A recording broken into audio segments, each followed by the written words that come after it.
What's going on YouTube? It's Siege, back again with another video, and today I'm giving you a reaction to Mel Kiper's latest mock draft. Apologies, no webcam today, had a lot of issues with that. We'll go ahead and pause this, and hopefully you all enjoy today's video. And if you do, please hit that like button, help me out a ton, and if you're new around here, be sure to hit that big red subscribe button. And of course, join me for a conversation down below in the comment section. You may not be able to see me, but you'll hear my opinions. I'd love to have yours down in the comments section. Starting things off, Aiden Hutchinson, #1 overall pick. We don't need to deliberate on this one all that long.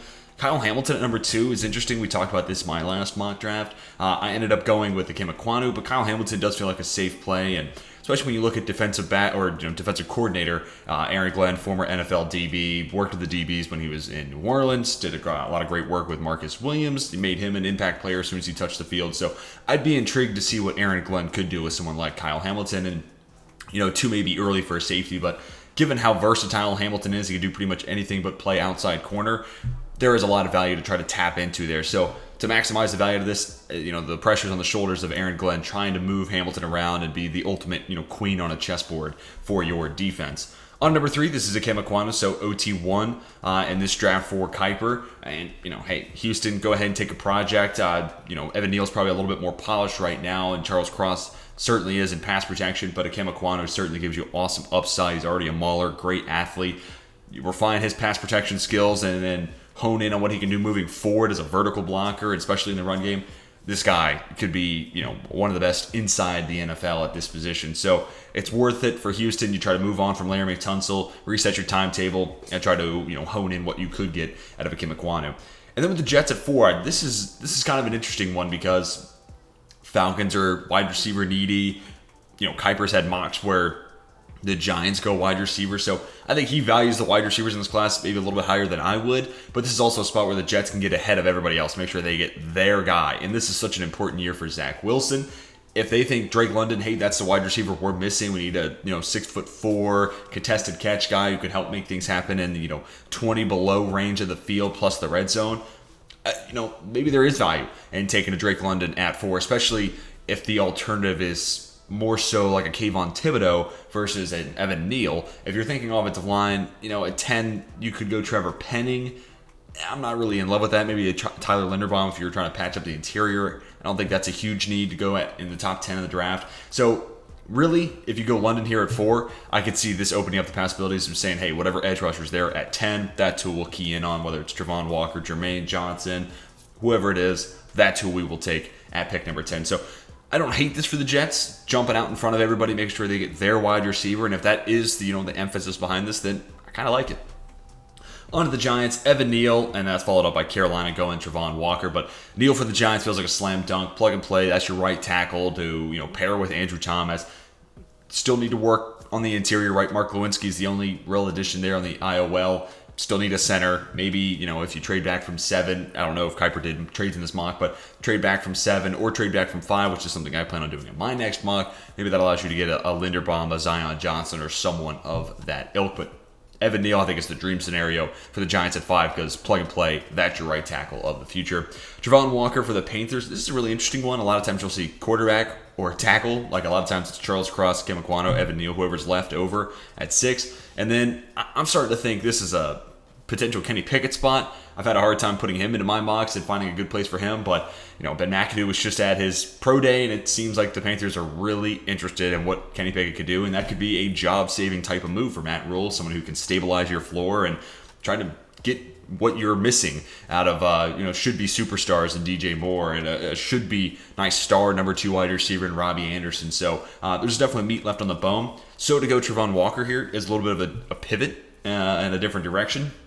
But you do lose Hassan Reddick, and the upside's there for Walker right now. He's more of a run stopper than he is a polished pass rusher. But I think Phil Snow's done an awesome job as a defensive coordinator, and it'd be on him to try to coach up the rest of that unit. And Walker opposite of Brian Burns is at least a pairing on the edge that I'm intrigued to see. Maybe not the direction I'd go here for the Panthers with all the quarterbacks on the board. Still have Charles Cross available here at 6. Instead, Walker the pick. Not the worst, I guess, possibility that they could go with. On to number 7, Kayvon Thibodeau. So I love this, especially for Wink Martindale's system. I think Thibodeau has what it takes to be able to play a little bit more in space, drop into coverage. I think this is an awesome pairing. Thibodeau opposite Azeez Ojulari, and it's just what the Giants, need as an opposite edge rusher from Ojulari. You got the tackle at 5, you got edge at 7. I feel like a lot of Giants fans are going to be pumped up to see that in Kiper's mock.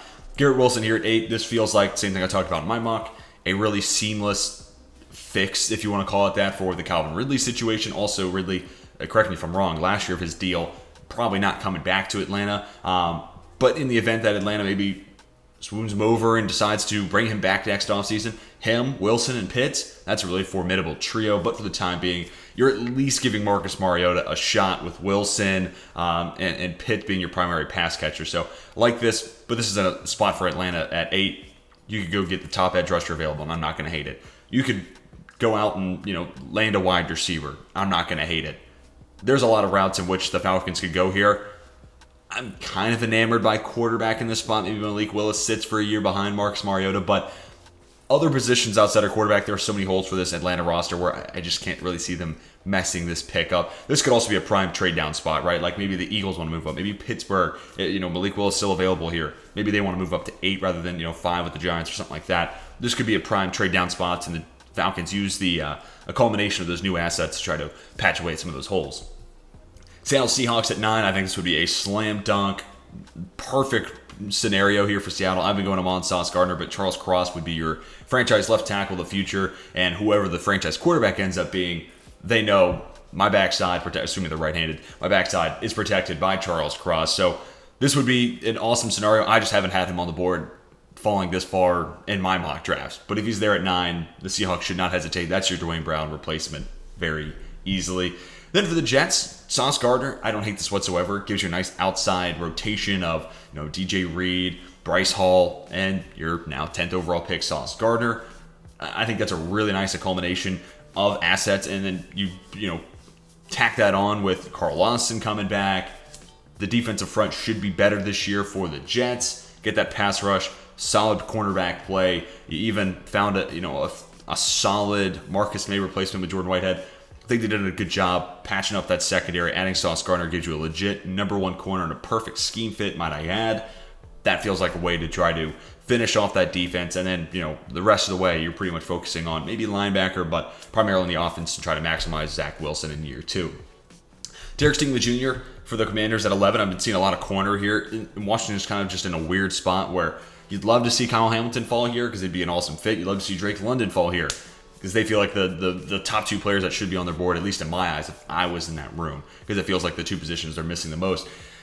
But with those guys off the board, maybe you play for the upside of Stingley here. I don't hate this at all. Obviously, a guy who was put on at his best. His tape is cornerback 1 and potential number 1 overall pick type of stuff compared to who else is in this class. But, the play did take a little bit of a step back, but it's more so the effort and the injury concerns now. Liz Frank is certainly a concern. That kind of varies person by person. So this could be something that derails Stingley Jr. is never quite the same as he was in 2019, or maybe he's bouncing back and he's totally fine and ready to go in the NFL because now he's got that extra motivation ready to prove people wrong. So it could go a number of different ways, and that's kind of the luxury here for Washington. You still have a Kendall Fuller. You just drafted Benjamin St-Juste. You paid big money to William Jackson. If it doesn't work for Stingley, sure, it's a first-round pick that didn't work out. That you don't want to see that. But in the case that it doesn't, it's not like you're still absent of any solid cornerback. So Washington's in a spot where I think they're prepared to take the risk-reward with Derek Stingley Jr. and handle it one way or another. Trent McDuffie feels like a really solid scheme fit. Also, the Vikings just signed Zadarius Smith, so I think edge out of play here at 12. It's a really solid duo with Hunter and Smith. Focus on the cornerback.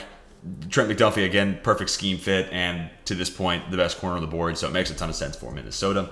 Jordan Davis, I've seen this in a handful of mocks. Houston's not necessarily in a rush with this rebuild. It's probably 2024. Maybe you grab your quarterback in 2023, but 2024 to 25 is realistically when they'll start getting into their competitive window. And because of that, they're not necessarily bound to high position value. You can just go get your presumed BPA. And Jordan Davis is a tough guy to find his home, especially in the top half of the first round, because, I look at teams and I'm saying, okay, they need a wide receiver, they need a tackle, they need an edge to get better, they need a corner. and sometimes it's hard to find where that nose should slide in the first half of the first round. For Houston, considering the timetable is, they're still in the early stages of this rebuild, Jordan Davis makes a lot of sense, and he feels like a good fit for that Lovie Smith defense. So I like this pick a lot, and it might be something I add into my next mock. Tyler Linderbaum at 14, more of a zone run because he's a little bit lighter, 290-ish, a little bit smaller center as well, but more of a zone versus power blocking scheme fit. But for Baltimore, you lose Bradley Bozeman. Why not go ahead and get out the best center available in this draft class and just assume that he can make that type of switch? I don't think that it would be that hard because Linderbaum is among the best center prospects we've seen over the last decade. So really awesome player, and Baltimore just has a way of developing and being just this awesome player development hub. I feel like they can do the same here with Linderbaum and make him into a solid scheme fit, really solidify that offensive line. Then for the Eagles, for a pair of picks, Jermaine Johnson. You add Hassan Reddick, so it feels like you're double dipping there at edge, but it is an area that the Eagles have always prioritized. And when you have 3 first-rounders, why not go ahead and add another player of a high position value and just take it as a BPA approach? And if they like Jermaine Johnson, this feels like solid value at 15, considering I had him in the top 10 in my mock draft. And then at 16, Chris Olave. This is a really interesting fit. A guy that primarily wins down the field and with his route running. What does that mean for a guy that hasn't obviously worked out, especially compared to a Justin Jefferson? But what does this mean for Jalen Reagor?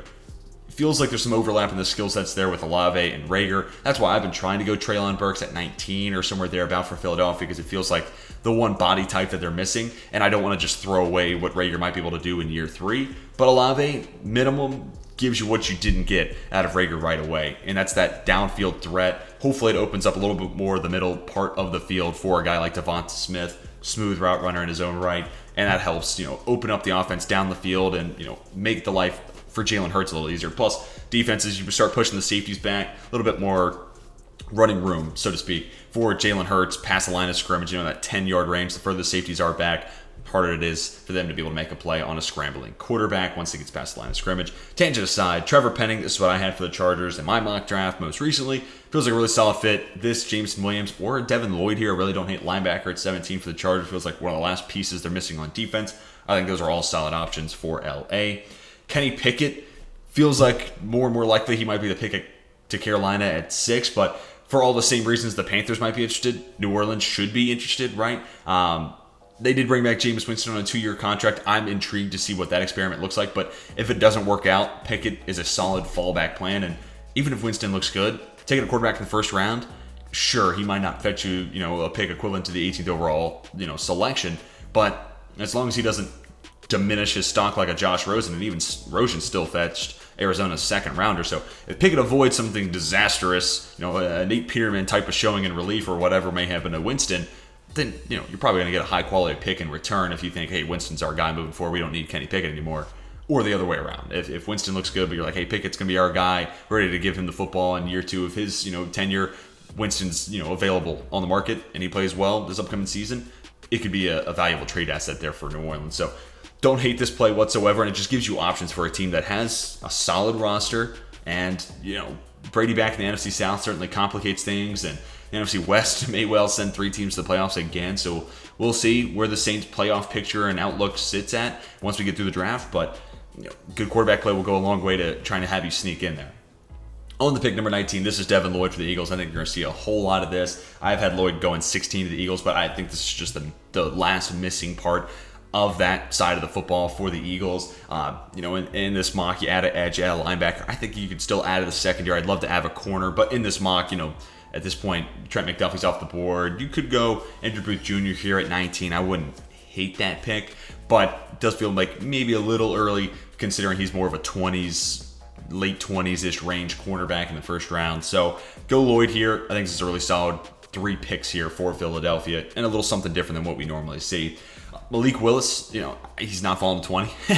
This guy's going to the top 10. I mean, pretty simply put, whether it's Atlanta at 8, they could be interested. Seattle at 9, they should be interested. And just beyond that, teams like New Orleans could move up.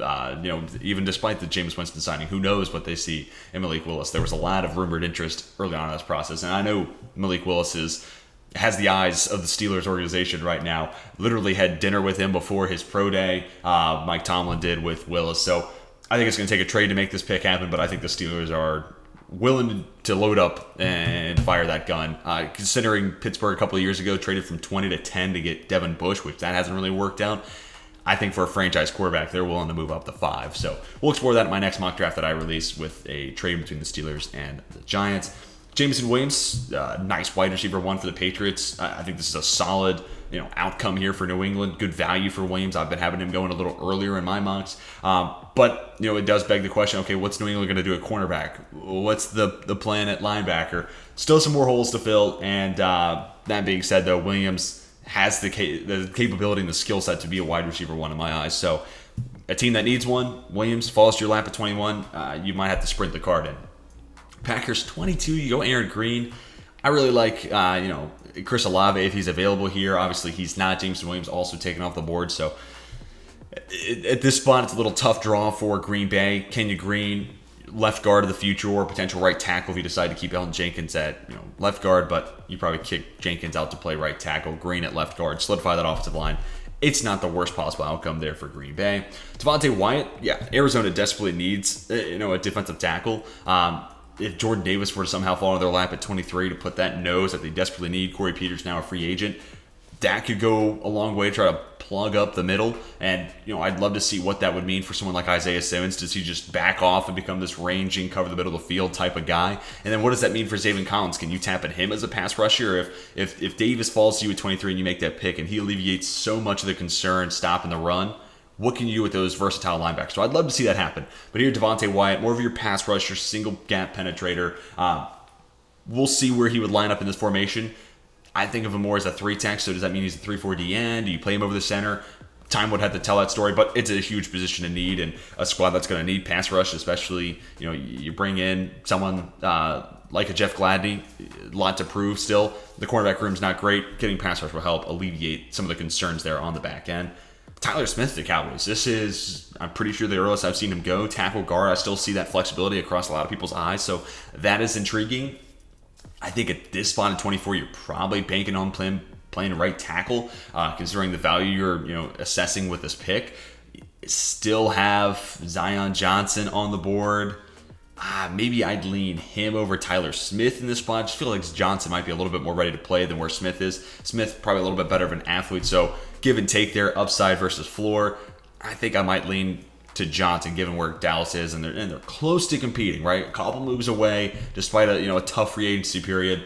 Tyler Smith feels like a little bit too much of a project for my liking here at 24. But hey, if it works out and the Cowboys, turn out another elite level offensive lineman, that would pay off a lot more than someone like a Zion Johnson would.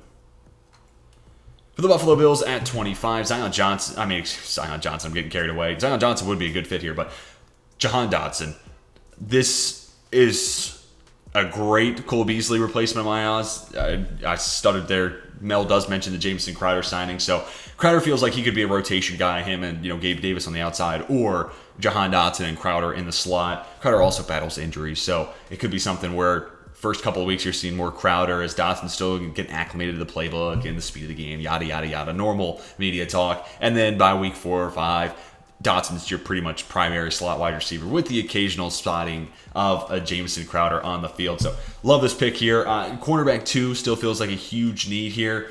And for the Bills, obviously you don't want to reach on picks, but considering you're picking late in the second round, Kyler Gordon's probably not there. I still wonder if they're thinking about reaching for that pick. I anticipated him having a bigger combine, and I really felt like Gordon here at 25 after a big showing in Indianapolis would be something you see all the time, but the numbers weren't necessarily all that impressive, so he's fallen out of first round consideration. But I kind of wonder if Buffalo would be willing to reach a little bit and get a good scheme fit and prioritize, in my eyes, their biggest hole on the roster.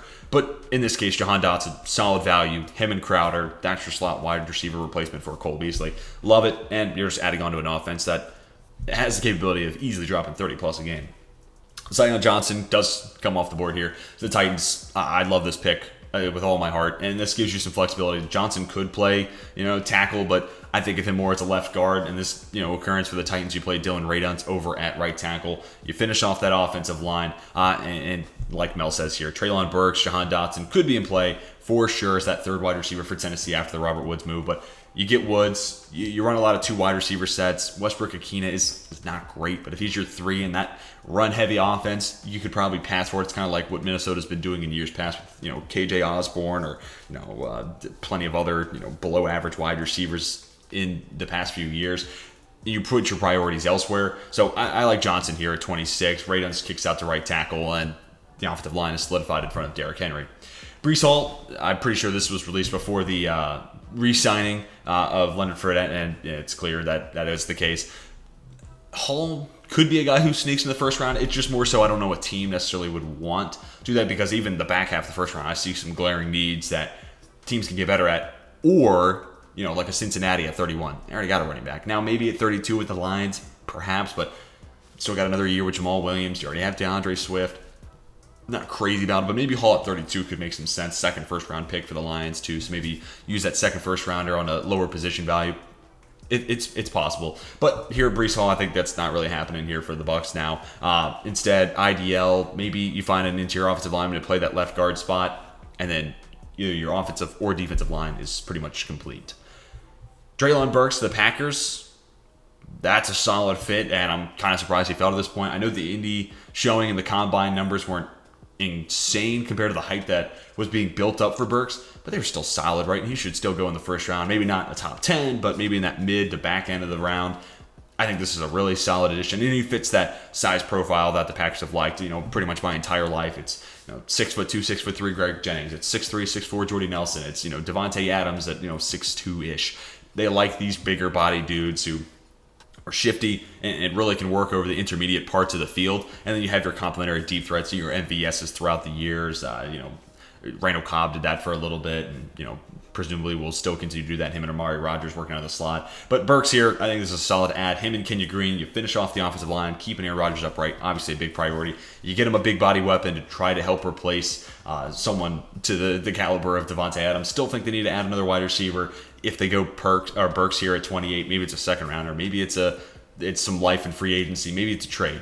Time will have to tell that story. 29, Nakobe Dean. This is one that I think you're going to see a whole lot of, especially after the Teron Armstead signing. Does feel like the Dolphins could pivot off of offensive line.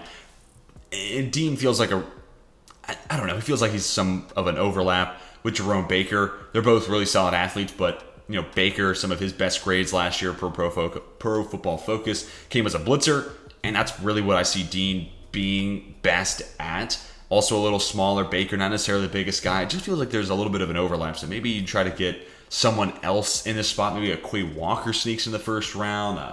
Darren Beavers feels a little rich for this spot. Maybe you're waiting for round 2 to take someone like that. Feels like they need a coverage guy. All that to say, and Brian Asmo could be live in the second round too. So I'm not crazy about Dean, but linebacker in the first round is certainly possible for Miami. George Karlaftis, I think this is a stellar fit. Him or Kyer Elam, I would be over the moon if Kansas City made that pick, because ends a need. Kyer Elam's a perfect scheme fit. Corners a need. Either one of those two guys, I would give a B+ or better for the Chiefs. Travis Jones, okay. He could certainly be in play here. Did bring back P.J. Hill. Jones could be your Larry Ogunjobi replacement, as I see here, but Ogunjobi hasn't really been all that impactful in and of himself. P.J. Hill feels like a decent big body nose in the middle. So I don't know. I'd just rather go corner here. You got Andrew Booth Jr. still available. Still have Kyer Elam on the board. I'd just rather go in that direction. But Jones, if he's the pick here, Cincinnati's had an awesome offseason. I would trust, that front office and the great work they've done over the past couple of years and throughout this offseason. And then Matt Corral, the honorary dart at quarterback at 32. Corral feels like someone who's been a little forgotten in this process, and maybe it's a Seattle at the top of the second round. Maybe it's in Atlanta now with Matt Ryan out of the building. Corral feels like he could be a really solid pick at the top of round 2 or right here at 32. But compared to some of the other quarterbacks that are on the board, I have a hard time ranking him up and above some of those other high upside type of guys like a Malik Willis or someone like a Sam Howell. And then Corral's kind of stuck in this middle ground where he may not have the upside of those two, but he also doesn't have the immediate ready-to-play nature and ability of like a Kenny Pickett being an older guy. Des Ridder, lots of playing time in his time at Cincinnati. So Corral's kind of in this weird quandary where he's not one or the other. He's just kind of a mix of the both. So hard to find where he'll get pegged at. Lions here at 32, I think it's worth taking a shot, seeing what he can continue to develop into. But Seattle at the top of round 2, Atlanta at the top of round 2, I think also make a ton of sense for Corral. That's going to do it for today's video. My reaction to Mel Kiper's latest NFL mock draft. Again, apologies, no webcam, but hopefully you all enjoyed regardless. And if you did, hit that like button. It really would help me out a ton. And if you're new around here, be sure to hit that big red subscribe button and help us continue to grow as we inch closer and closer to 1,000 subscribers. But that's going to do it for today's video. And until next time, my name is Tej, and I'm signing off.